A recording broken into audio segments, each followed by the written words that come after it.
нэг төрлийн санамсаргүй мөртлөө хүсээгүй амь орлолт. Энэ өхлөөс жоохон кринжлээд байгаа юм да. Алуна энэ бэлэн омд өвтөж гисэн яаваа. Дотор жоохон бигнээд хэцүү штэ. Олоо батаад нүүр бодог хэвээр биш. За дараагийн өхөл рүү орноо. Дараагийн өхөл чи юу лээ? Баас нь атж өгдөг. Энэ чи биш. Тагтаанд мөргүүлээд тухайлт юу вэ сонж байна. За тийм ээ. Наалтан бат.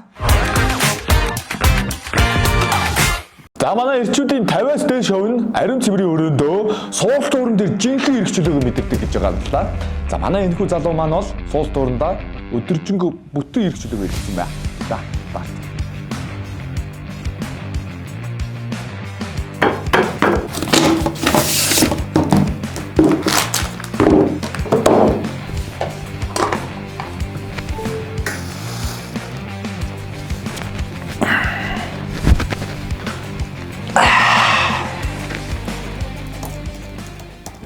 Би хүртэл 0-оор суул туран дээр жаахан удаад байдаг хөөхгүй. Эхнэрүүд дараа чи хөөш ямар уддгийг ингээд загнадаг. Энэ бол бас буруу зүйл биш байгаа. Манай хүн чи яг эхнэр хүүхэд нь хөдөө гадагшаа яваад өгцөн. Гэтэ газар үлдсэн. Хүү хаа хөж чаа гэх хүн байхгүй. Гар гэх хүн байхгүй. Тэгээд хөгийн юм болж байгаа юм л да.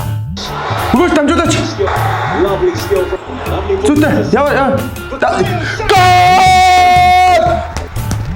Сайн таслаа. Бүтэн цаг ажиллаа. Зилонго шахаад алаач өвсрөө. Алуна цай яваа хөөе. Ингэж ажиллаж зөндөө хүн ирэх юм. Тэгээ тэрүүгээр хангалаа.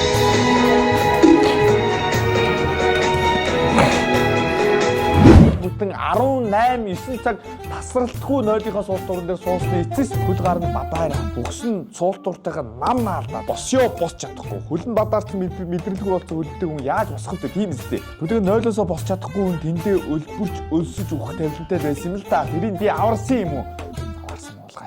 Ер нь иймэрхүү нөхдүүд их олон дуудлага өгөх гээд байгаа шүү надад. Хааш тахаа. Хагсан би мдэггүй болцсон эндээс яасан ч хөдөлж чадахгүй л дээ. Гэхдээ 0-ийнхаа суултууд дээр өгчээснээс машин дээр л өгсөн дээр үстэй. Ингэж 0-доо заваартаж удаан суудаг хүмүүсийн доор меншн хий. Аав ах нөхөр дүү мүү юу вэ бүгдийн доор менш хий. Залуу энэ хичээл чармаалтын нүлээд амьдруулцгаа юм дээр.